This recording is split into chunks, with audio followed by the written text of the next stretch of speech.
Howdy, howdy. One of the most talented boys basketball players in the state line hopes to keep his team undefeated in conference as Northern Michigan commit Ross Robertson and the South Beloit Sobos host Westlake Christian Academy as they seek an 8-0 Northeastern Conference start.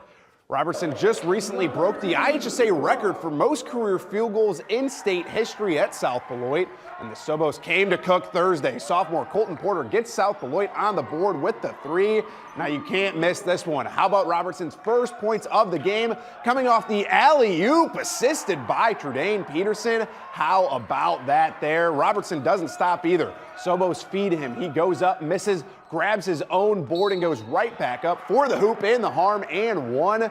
Robertson sharing the wealth in the first, dishing it to Peterson in the corner for the three ball. South Beloit's up 14-9 with that, and they go on a run. Porter gets it in the corner, takes another triple, and that's a money ball, keeping the Sobos moving. Colton Porter takes another three, misses it from the wing, but Robertson snags another rebound and goes right back up. It's too easy for him, and that ends the first quarter. South Beloit up 25-9. The Sobos don't stop feeding Robertson in the second half, too. It's another and one as Robertson puts on a clinic, finishing the night with 31 points and the South Beloit 64-22 win.